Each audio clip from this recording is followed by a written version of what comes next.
And welcome back, guys. Welcome back to the show. Today we have reached the end of the line of the Build-A-Figure of Solomon Grundy. And no, you're not looking at a graveyard dig, or maybe, but here we are today. Now, I could have built these along the way as I did the review, but there are times when I, believe it or not, take these figure, I also do Build-A-Figure, and I set it on my shelf as I start putting it together so I can do the show for you. And there are times where I have to like stop what I'm doing and thinking, did the body come with a butterfly or a bushing inside? And so this is why I do it together with you, to show you in case you're building it or in case you put it off as we wait for the figures to come in. If you're waiting for the target figure, which is the one that always stresses me out because I'm thinking I'm always going to lose something.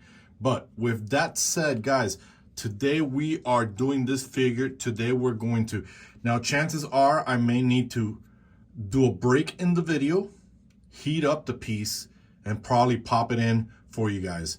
One of the things that I did talk about, and maybe you can see it here on the figure, is that it looks like there's a different shading between the head and the body. And as I said in my other videos, that's a good opportunity for me to practice with you customizing, maybe doing a black wash with you, maybe live, or just record a separate video, kind of having a conversation with you. But with that said, yes, Red's gonna stop talking and we're gonna start building the figure. And before I do, don't forget to hit the like button, don't forget to subscribe, and don't forget to hit the notification, guys.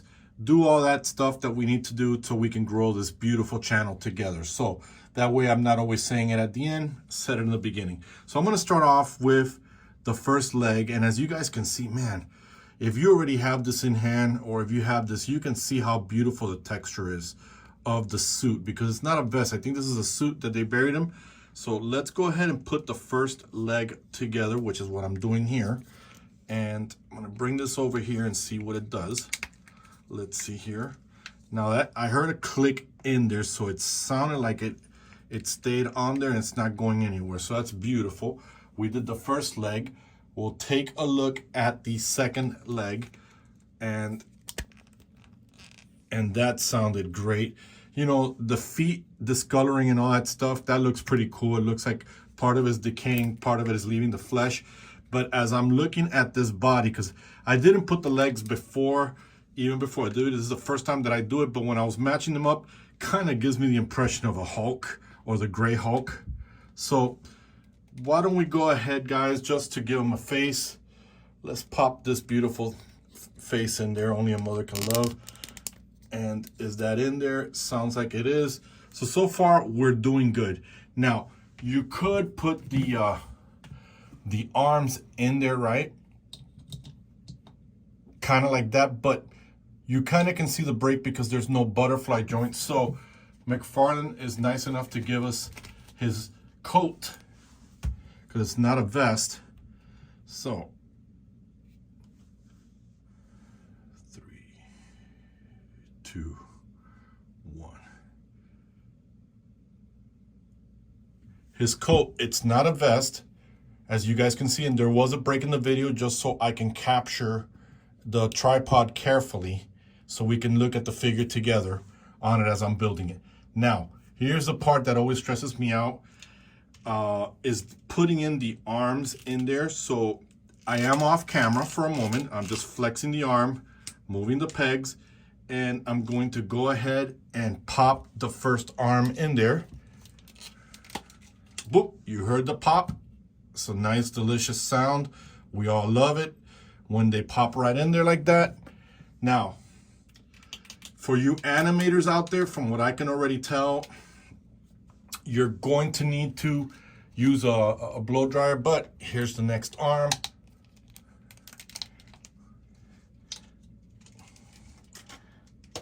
And boom, it popped right in. So we've got Grundy in the house. Look at that. Now, one of the reasons, guys, I said I wanted to do a show review, because I wanted to practice my black washing and the chains. The chains, I think, could use a more coppery look, a little bit of the rust maybe flaking off and things like that. But overall, the figure looks fantastic. So let's take a pause right now of the video while I bring in the other characters. Whoops, see right there, he's already wanting to fall. I stopped the blooper for 2023. So for right now, I'm going to place him here for you to view, and I'm going to bring the rest of the cast in here. All right, and here's the rest of the cast. And I brought it in here because one complaint that we got is that the Solomon Grundy should be about here, a little bit bigger, just to tower over Batman. And I'm gonna be honest with you, I'm thinking that maybe they reused the size comparison of the Devastator when it first came out, because he is supposed to be as big as the Killer Croc. But I wanted to show you guys a comparison because I don't have my ruler, it broke, my electronic ruler. You know, he is towering a little bit more. So I'm gonna say, you know, maybe he's about 9 inches, I think. So with that said, guys, let's take these guys out of the way and let's jump right into the articulation of the figure. So with Solomon, I'm gonna bring him in here. Let's focus on his beautiful scope. Look at that. Jesus, man. He's got the rope holding his pants. This is just fantastic. I'm gonna look into more. And it's sad that McFarlane didn't include a trading card for him, but that's okay. I think he did in the other wave. There's another wave that's like black and white, but that's okay. Let's move the head side to side. We get that kind of articulation. We do get an up and down on there. Do we get a T-pose? And yes, but at a cost of losing an arm. We do get the T-pose from him, as you guys can see there. Do we get a bicep swivel? Only by the peg inside will it swivel. As you can see, we've only got one joint in there, and then we've got this kind of movement because it's got this mechanism in there. The chains are kind of hindering. Do you get a swivel in the fist? You actually do. As far as the waist, you do get that, but remember, there's a hollow plastic. You got the diaper that is soft. We've got what I call the McFarlane mechanism, which does go all the way out here. You can say that you got a thigh because of that mechanism, but it does come off at a cost. So let's pop this guy back in there again.